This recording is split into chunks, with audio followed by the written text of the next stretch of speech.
মাজতে পাকিস্তানৰ সেনাৰ অভ্যুত্থান আসিম মুনিৰক গ্ৰেপ্তাৰ কৰা হৈছে সেনা প্ৰধান হয় তেওঁ নমস্কাৰ স্বাগতম নিউজ 18 অসম নৰ্থ ইষ্টৰ ইয়া হৈছে পোনপটীয়া সম্প্ৰচাৰ ষ্টুডিঅ'ত মই প্ৰাঞ্জল আৰু সবাতোকৈ গুৰুত্বপূৰ্ণ খবৰ পাকিস্তানৰ পৰা আহিছে পাকিস্তানৰ সেনা প্ৰধান আসিম মুনিৰক গ্ৰেপ্তাৰ কৰা হৈছে এইগৰাকী সেনা প্ৰধানে স্বাভাৱিকতেই ভাৰতৰ বিৰুদ্ধে ভয়ংকৰ পৰিকল্পনা ৰচনা কৰিছিল পেহেলগাম আক্ৰমণৰ ঠিক 5 দিন 6 দিন আগত এইগৰাকী আসিম মুনিৰে সদৰি কৰিছিল এটা কথা এখন বিদ্ৰোহ সন্মিলনত যে ভাৰতবৰ্ষৰ জম্মু কাশ্মীৰ পাকিস্তানৰ ডিঙিৰ ৰক্তবাহী নলী আৰু সেই জম্মু কাশ্মীৰক পাকিস্তানে নিজৰ হাতলৈ পুনৰ নিবই আৰু সেই কথা কৈই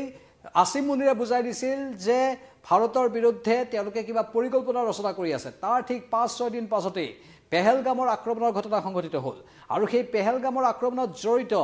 সেই সন্ত্ৰাসবাদী কেইটাক পাছত পাকিস্তানৰ সেনাৰ জোৱান বুলি তথ্য আহিল আৰু হিয়ে প্ৰমাণ কৰিলে যে এই সমগ্ৰ পেহেলগামৰ আক্ৰমণৰ পৰিকল্পনা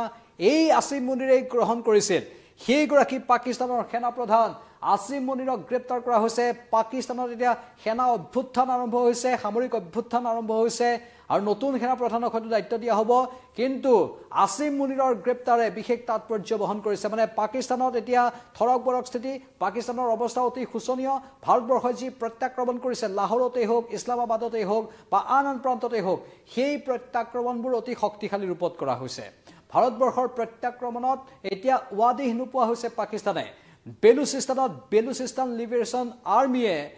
পাকিস্তানী সেনাৰ ওপৰত কুৱেটাত আক্ৰমণ সংঘটিত কৰিছে মানে ভাৰতৰ প্ৰত্যাক্ৰমণৰে সুযোগ গ্ৰহণ কৰিছে এতিয়া পাকিস্তানৰ বিদ্ৰোহী গোটে ইফালে পিটিআই অৰ্থাৎ ইমৰান খানৰ সমৰ্থকে পাকিস্তানৰ ৰাজপথত সমদল বাহিৰ কৰিছে দেশখনৰ চৰকাৰৰ বিৰুদ্ধে পাকিস্তান যে এতিয়া অচল হৈ পৰিছে সেই কথাটো স্পষ্ট পাকিস্তানৰ এই অচলাৱস্থাৰ বাস্তৱ ছবিখন আমি আপোনালোকক জনাই আছো এই মুহূৰ্তত সামৰিক অভ্যুত্থান হৈছে পাকিস্তানত সেই সামৰিক অভ্যুত্থানৰ সময়তেই আসিম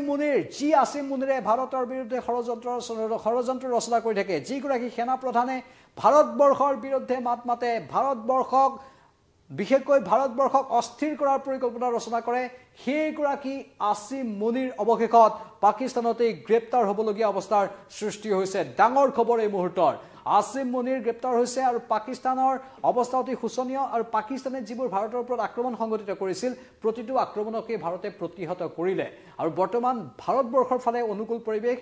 ব্লেক আউট বা তেনেধৰণৰ পৰিৱেশ ভাৰতত এতিয়া নাই শ্ৰীনগৰত লাইট জ্বলি উঠিল বা আন প্ৰান্ততো এতিয়া সুস্থিৰ অৱস্থা অনুকূল পৰিৱেশ ঘূৰি আহিল কিন্তু পাকিস্তানত এতিয়া প্ৰতিকূল পৰিৱেশ দেখিবলৈ পোৱা গৈছে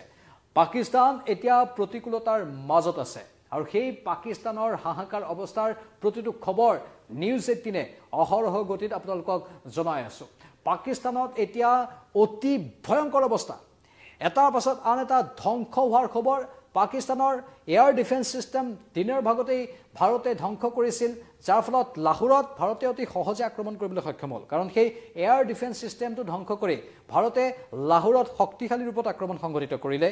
তাৰ পাছত ইছলামাবাদত আক্ৰমণ সংঘটিত কৰিলে শাহবাজ শৰীফৰ পিতৃগৃহৰ সমীপতো আক্ৰমণ সংঘটিত কৰিলে এই সকলো সুনিপুণ আক্ৰমণ ভাৰতৰ আৰু অতি নিয়ন্ত্ৰিত আক্ৰমণ ইফাল সিফাল হোৱা নাই কিন্তু পাকিস্তানে যিবোৰ আক্ৰমণ কৰিলে এটাও আক্ৰমণ সফল নহল কিন্তু ভাৰতৰ আক্ৰমণক প্ৰতিহত কৰিব নোৱাৰিলে পাকিস্তানৰ ৰাডাৰ সিস্টেম চূড়ান্ত ৰূপত ব্যৰ্থ হ'ল বিপৰীতে ভাৰতৰ ৰাডাৰ সিস্টেম অতি সফল হ'ল আৰু হিয়ে প্ৰমাণ কৰে যে ভাৰতৰ সৈতে পাকিস্তানে কোনো কালেই যুঁজিব নোৱাৰে পাকিস্তানৰ এই জম্ফ অথলে গ'ল পাকিস্তান মাটিৰ সৈতে মিহলি হৈ গ'ল ধূলিৰ সৈতে মিহলি হৈ গ'ল পাকিস্তানৰ এই জম্ফৰ এতিয়া কোনো মূল্য নোহোৱা হৈ পৰিছে পাকিস্তানৰ শাহবাজ শৰীফেও হয়তো পলায়ন কৰিবলৈ বাধ্য হ'ব 2 দিনৰ ভিতৰতে কিন্তু এইগৰাকী আসিম মুনিৰ যি পাকিস্তানৰ সেনা প্ৰধান আছিল এতিয়া গ্ৰেপ্তাৰ হ'ল সেইগৰাকী আসিম মুনিৰৰ বিৰুদ্ধে পূৰ্বতেও বিদ্ৰোহ আৰম্ভ হৈছিল এটা সূত্ৰৰ পৰা এনেধৰণৰ খবৰ আহিল যে তেওঁৰ বিৰুদ্ধে পূৰ্বতে বিদ্ৰোহ আৰম্ভ হোৱাৰ লগে লগেই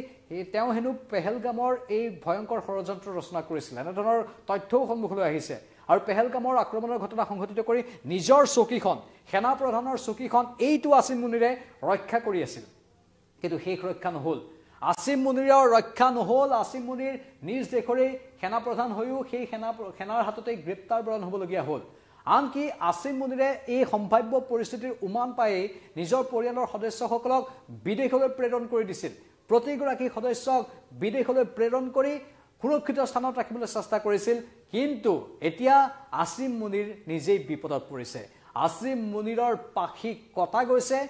ভয়ংকৰ ষড়যন্ত্ৰ ৰচনা কৰাৰ পৰিণাম কি হ'ব পাৰে তাৰ ফল আসিম মুনিৰে হাতে হাতে পাইছে এয়া কৰ্মফল আসিম মুনিৰৰ ভাৰতবৰ্ষৰ বিৰুদ্ধে ভাৰতবৰ্ষৰ সংযম বা ভাৰতবৰ্ষৰ গহীন বা গম্ভীৰ স্থিতিক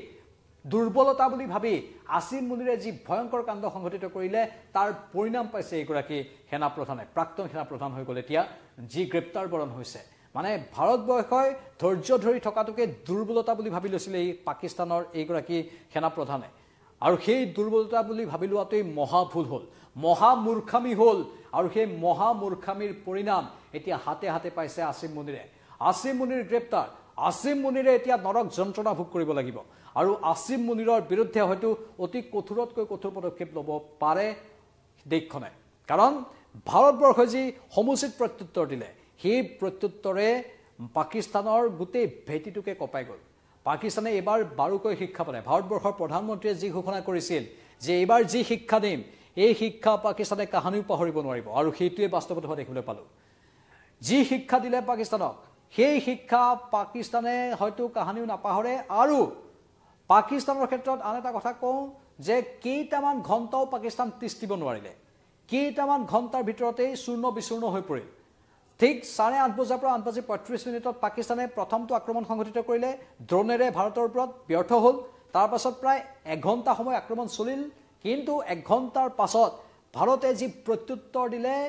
প্ৰায় 2 ঘণ্টাৰ ভিতৰতে সেই প্ৰত্যুত্তৰত থৰকাছতে হেৰাই গ'ল পাকিস্তানৰ আৰু গোটেই পাকিস্তানৰ ব্যৱস্থাটোৱেই খুলুক ধুলুক হৈ পৰিল লৰি গ'ল আৰু সেনা প্ৰধানগৰাকী গ্ৰেপ্তাৰ হ'ল মাত্ৰ 2 ঘণ্টাতে এখন দেশৰ সেনা প্ৰধান গ্ৰেপ্তাৰ হোৱা অতি আচৰিত লজ্জাজনক বিষয় আৰু সেই দেশখনে আকৌ যুদ্ধৰ কথা কয় যুদ্ধবাজ বুলি নিজকে প্ৰতিপন্ন কৰিব বিচাৰে ভাৰতবৰ্ষৰে পানী খাই ভাৰতৰ বিৰুদ্ধে বিশ্বাসঘাতকতা কৰা এই দেশখনে বাৰুকৈ শিক্ষা পাই গৈছে আপোনালোকৰ মতামত কি কমেন্ট বক্সত কমেন্ট কৰি জনাব আমি নিউজ 18ৰ ধাৰাবাহিক গতিত প্ৰতিটো খবৰ আপোনালোকক দি থাকিম এই মুহূৰ্তত মই প্ৰাঞ্জলে